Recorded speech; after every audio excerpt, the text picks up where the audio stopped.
जी नमस्कार दोस्तों, मैं हूं सत्यम कुमार। आज का बिग ब्रेकिंग न्यूज देखने से पहले मैं सारे भाइयों को और सारे व्यूअर्स को दिल से आभार अभिनंदन करता हूं।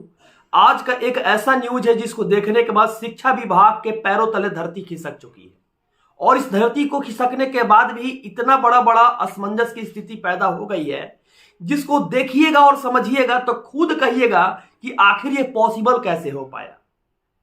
इतनी सारी समस्या एक साथ कैसे हो सकती है, जबकि पेपर के न्यूज पत्रकार भी इस समस्या को देखने के बाद ऊपर में छापते हैं कि इस बहाली को रद्द करना चाहिए।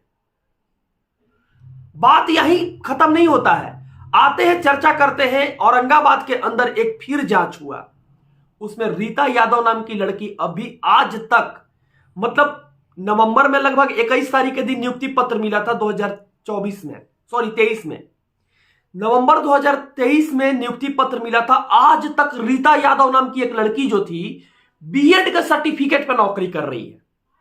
आज तक टीआरई 1 में 1 to 5 में बीएड के सर्टिफिकेट पे वो लड़की नौकरी कर रही है। रीता यादव आपके सामने स्क्रीन के ऊपर चल रहा है, देखिए। इसके जैसे न जाने कितने रीता यादव है जो डीओ को और डीपीओ को घूस देती है हर महीना। मतलब पेमेंट मिलता है तो 10,000 रुपया डीओ डीपीओ को घूस दे देती है और जितना दिन घूस देते रहिएगा उतना दिन आप बने रहिएगा शिक्षा विभाग में। यह रीता यादव केवल एक नहीं है बिहार में। और सबसे बड़ी बात यह है कि जो बीपीएससी अपना सॉफ्टवेयर बनाई थी कि हम ऐसा ब्लीच करेंगे कि फर्जी कैंडिडेटों को बाहर निकाल देंगे, लेकिन सॉफ्टवेयर ने ब्लीच किया, उसमें बीएड कैंडिडेटों को कैसे रिजल्ट दे दिया 1 to 5 में। यह बहुत बड़ी सोचने वाली बात है। रीता यादव अभी तक 1 to 5 में नौकरी कर रही थी बीएड के सर्टिफिकेट पे। यह सोचने वाली बात है ना। और रीता यादव जैसे बिहार में कितने 3800 जिला में 534 प्रखंड में आप उठाकर स्कूल बाई स्कूल देख लीजिए, आपको कितनी रीता यादव नजर आ जाएगी। यानी बीपीएससी यहां गलत की है या स्टूडेंट गलत किया है। सबसे पहला कमेंट आपका यह होगा। दूसरा, सारे भाइयों को मैं दिल से आभार अभिनंदन करूंगा। चैनल पे अभी टॉपिक के स्टार्ट करने से पहले आप लोग जो नए हैं, न्यू व्यूअर्स हैं, आप परिवार के सदस्य हैं और उम्मीद करते हैं कि आप लोग चैनल को सब्सक्राइब कर लीजिए, क्योंकि आने वाली दौर एक शिक्षा का क्रांति लाने वाली है यह चैनल। और यह चैनल ऐसा है जो आपकी परिवार के सदस्य के साथ साथ आपकी जो समस्या होती है उस समस्या को देखती है। इसलिए आप लोग चैनल को सब्सक्राइब कर लीजिए, आने वाले समय में आपको नोटिफिकेशन मिलेगा। आगे चलते हैं अब रीता यादव के साथ साथ क्या है। और 300 जिला में एक औरंगाबाद के डीओ है जो काम कर रहे हैं, जबकि पटना हाईकोर्ट में कुमारी चांदनी जो केस लड़ी थी सीटेट को 82 नंबर से 90 नंबर के बीच में लाने के लिए, कुमारी चांदनी का केस पूर्ण रूप से हार हो गया है। लेकिन 38 जिला के डीओ डीपीओ अभी तक सीटेट के 82 नंबर से लेकर 90 नंबर के बीच में किसी को नहीं निकाला। क्यों जानते हैं क्यों? क्योंकि पहले एमडीएम में घोटाला होता था, अब घोटाला करने का चांस नहीं मिल रहा क्योंकि ऑनलाइन आ रहा है। अब ई क्या किया है डीओ डीपीओ की हाफ्ता बांध दिया है। आप किसी भी जगह पर किसी भी ब्लॉक में जाकर देख लिए, बीओ के अलग हफ्ता है, कार्यालय का अलग हफ्ता बंधा हुआ है, उसके ऊपर मान लीजिए कि डीओ डीपीओ उसको अलग हफ्ता देना पड़ता है। जैसे आपका पेमेंट आता है, यानी मिल बांट कर ये सब खाता है। अभी तक देखिए कि बिहार सरकार का कोई जांच नजर नहीं आया और ना ही कोई अभी जांच कर रही है। इसके ऊपर पटना हाईकोर्ट में डीओ डीपीओ को पार्टी बनाकर केस करना पड़ेगा। और कितने प्रतिशत लोग तैयार हैं इस केस को करने के लिए। और हमारी सहूलियत, एक बहुत बड़ी सहूलियत यह है कि पटना हाईकोर्ट के नेतृत्व में इसकी जांच होनी चाहिए, जो 82 नंबर से लेकर 90 नंबर के बीच में उनकी।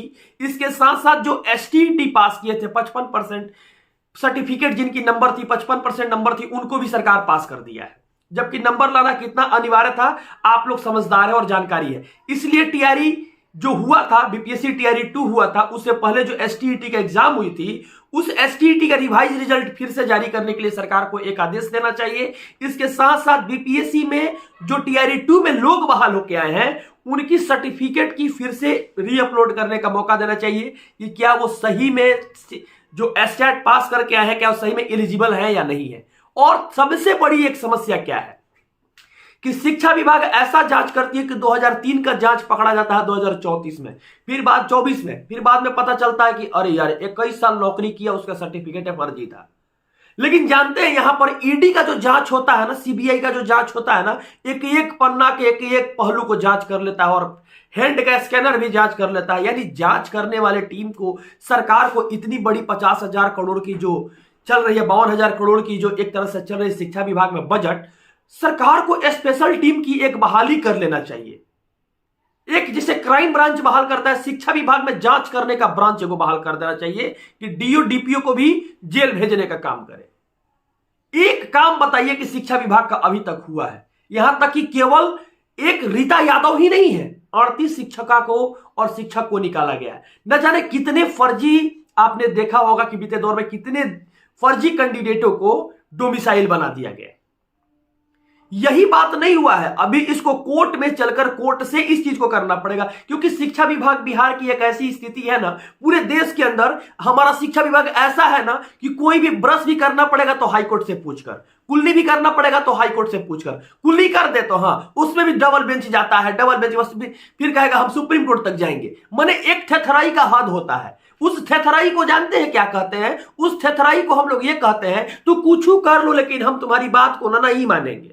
उसको अल्ट्रा लेवल का थेथराई कहते हैं। इसी थेथराई के माध्यम से आज जो अच्छे बच्चे हैं वो रोड पर रह गए, यही थेथराई के माध्यम से इन लोगों को स्कूल में भेजा गया है। लेकिन एक बात पता है आप लोगों को, मैं बताने वाला हूं कि पूरे बिहार में अभी जो लोग थेथराई कर रहे हैं, जो भी अधिकारी लोग थेथराई, डीओ डीपीओ जो थेथराई कर रहे हैं, क्या उनको लगती है कि सरकार छोड़ देगी या पटना हाईकोर्ट छोड़ देगी? जिनके अधिपत्य में ये लोग बहाल होकर अभी तक आए हुए हैं, एक लेटर नहीं निकल रही है कि इन लोगों की जांच की जाए और जांच करके इन लोगों को अलग थलग किया जाए। इन लोग हफ्ता देकर जानते हैं अधिकारियों के मुंह को ऐसे चुप कर दिया है। ये चुप जानते हैं ये गोंद से, फेविक्विक से, फेविकॉल से नहीं हुआ है, यहां पर माल धर के चुप कर दिया है। मतलब 10,000 हम आप देंगे एक महीना में, आप सर चुप रहिए, हम भी कमाते हैं और आप भी कमाइए। लेकिन जो जेन्युइन कैंडिडेट है जिनकी सप्लीमेंट्री में रिजल्ट आनी थी, उनकी रिजल्ट नहीं आई। फिर से देख रहे हैं ना कि आप लोग टीआरई 3 में डॉक्यूमेंट वेरिफिकेशन होने का नाम नहीं ले रहा है, कह रहा है कि नहीं डॉक्यूमेंट वेरिफिकेशन नहीं करेंगे, शिक्षा विभाग अपना जांच खुद करेगी।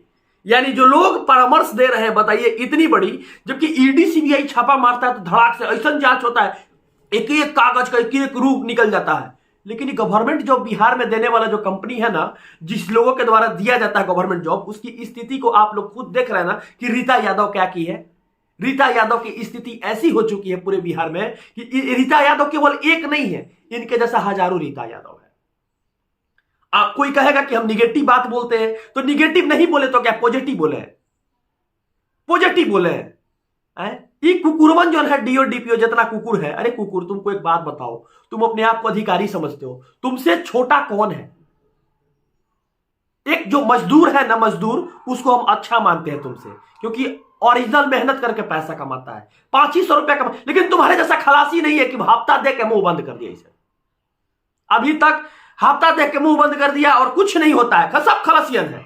जितना खलासी को देखिएगा ना, वो सारा खलासी अभी तक सड़क पे सारे वो शिक्षक को बहाल करके रखा है जिसको नहीं रखना चाहिए। एसटीईटी का रिवाइज रिजल्ट भी नहीं आया और ना ही सरकार अभी तक कोर्ट के ऑर्डर के बाद भी निकाल रही है। ये कितनी बड़ी विडंबना है और कितनी बड़ी समस्या है, आप देख लीजिए औरंगाबाद को छोड़कर। और जब तक ये निकाल नहीं देता है ना, तब तक हम लोग हाथ धो के पीछे पड़े हुए हैं। इसलिए कहते हैं कि आप लोग का, आपका एक सब्सक्राइब बहुत काम करता है। आप एक सब्सक्राइब करते हैं ना तो सचिवालय में भी लोग न्यूज देखता है और तब जाके इंप्लीमेंट होता है। बीते दिन आप लोग को दिखाए थे ना, इसलिए एक सब्सक्राइब आपका जरूरी है। अगर नहीं कीजिएगा ना तो इस तरह रुका रहेगा काम। इसलिए एक सब्सक्राइब के साथ साथ आप लोग मिलकर काम कीजिए और उम्मीद कीजिए कि आगे भी सारी परिस्थिति को और सारी चीजों को मैं समझा सकूं और देखिए जो भी गलती होता है ना उसको मैं दिखाने का प्रयास करता हूं। चलिए धन्यवाद। वीडियो अच्छा लगा है तो शेयर कर दीजिए और रीता यादव तक की खबर जरूर पहुंचा दीजिएगा। आप लोग इतना शेयर कीजिएगा कि रीता यादव जरूर देख ले कि हाँ बीएड के सर्टिफिकेट पर बिहार ऐसा राज्य में, बिहार जैसा अग्रिम राज्य में, विकासशील राज्य में बिहार की एक ऐसी शिक्षिका है जो कि आज भी बीएड के सर्टिफिकेट पर नौकरी करती है। क्लैपिंग कर दीजिए, रीता यादव जिंदाबाद कर दीजिए, नेता बना दीजिए उनको, किस राजनीति के दौर में अभी तक नहीं फंस पाई। और इनके जैसे कितना रीता यादव। चलिए धन्यवाद, बहुत बहुत शुक्रिया, बहुत बहुत शुक्रिया, बहुत बहुत शुक्रिया।